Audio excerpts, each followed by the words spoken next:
The most basic of pagan practices is the control of human population to have a perfect balance between man and nature. The goal is to bring the population down to 500 million, which is over a 90% reduction in humanity. Now that we have abandoned everything we've been trained to think prior to this moment, we can start looking at the world for what it is, instead of what people tell us it is. Open your eyes today as if you've never seen the world before, and you will begin to notice that the goal of population reduction is everywhere around us.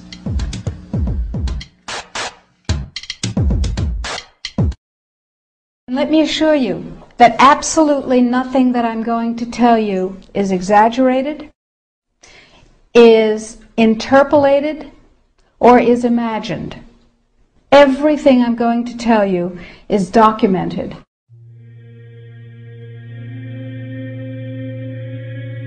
He who controls food controls the world.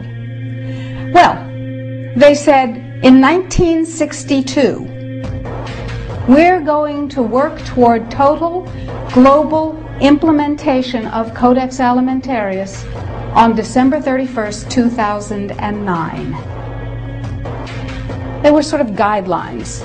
Now, Codex Alimentarius Commission is administered by the World Health Organization, WHO, and the FAO, the Food and Agriculture Organization. They fund Codex and they run it at the request of the UN. So they're mommy and daddy to Codex Alimentarius.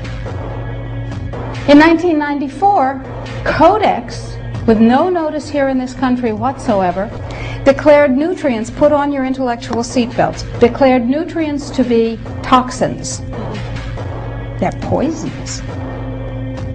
Under Codex, every dairy cow on the planet must be treated with Monsanto's recombinant bovine growth hormone. Furthermore, under Codex, every animal used for food on the planet must be treated with subclinical antibiotics and must be treated with exogenous growth hormones.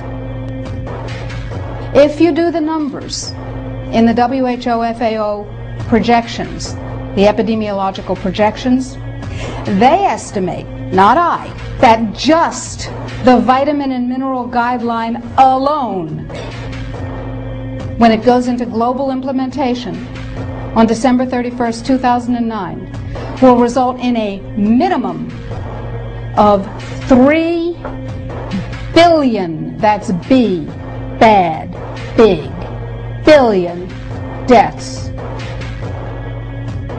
1 billion through simple starvation. Those folks who die are not particularly economically successful from the point of view of the corporations, but the next 2 billion. They will die from the preventable diseases of undernutrition. Who will live? Probably those people who are wealthy enough and powerful enough to have their own pushers of clean food and nutrients. So we need your help, because the United States leadership is what's going to literally save the population of the planet. The UN has put out dozens of public documents where they're calling for an 80% world population reduction. In fact, at the Beijing Women's Conference, the World Conference, back in 1997, the head of the UN Food Program said, "We will use food as a weapon against the people."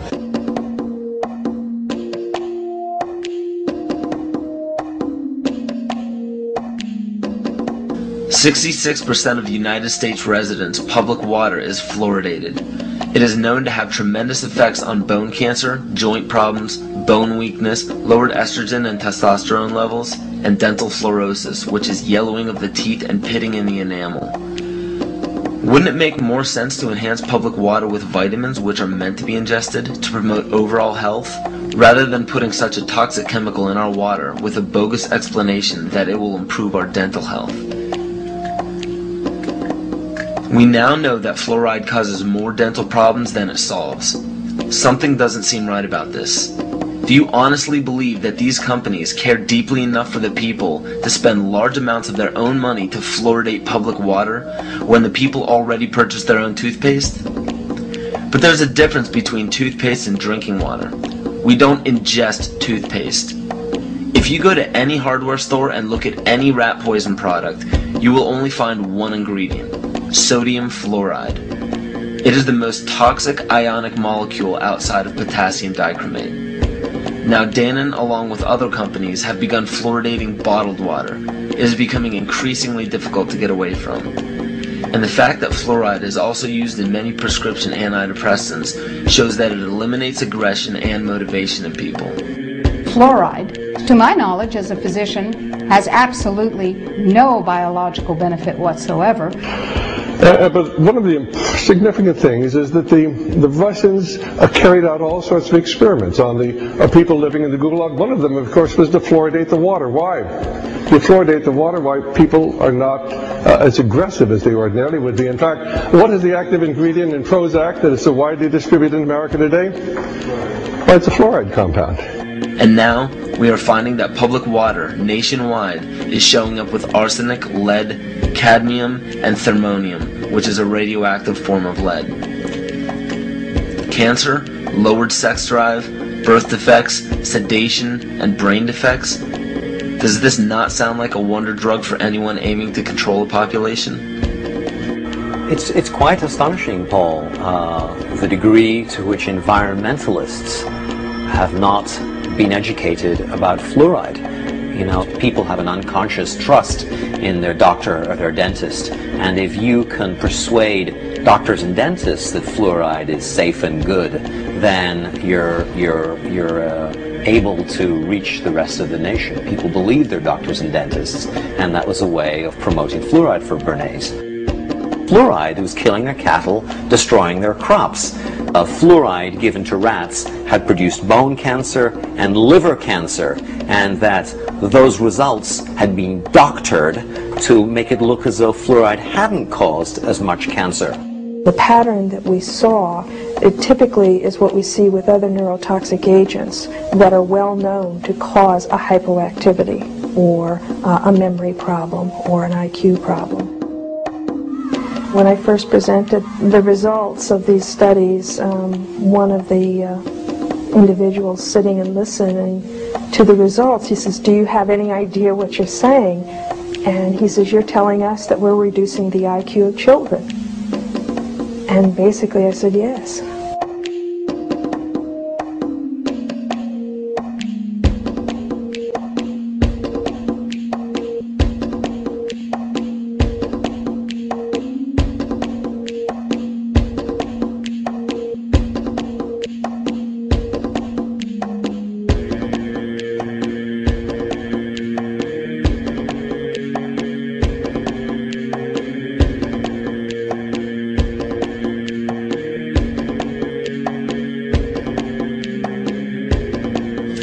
Aspartame, the artificial sweetener found in almost every low sugar or sugar-free product on the market.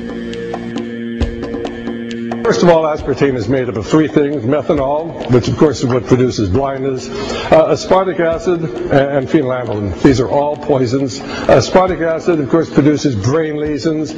This was known back in the early 1970s. Methanol produces blindness. Phenylalanine is what you see in the brain, and in high dosage it produces trauma. We're not making this all up. The FDA did publish back in, I think it was the 80s, they did publish the 92 potential side effects of aspartame. And they do, these side effects are quite, are extremely serious. Things like dizziness, problems with balance, abdominal pain and cramps, changes in vision, seizures and convulsions, etc., etc. So the nervous system seems to be one of the areas that's most affected. So we see people have difficulty thinking. They feel like they're walking around in a cloud or a fog.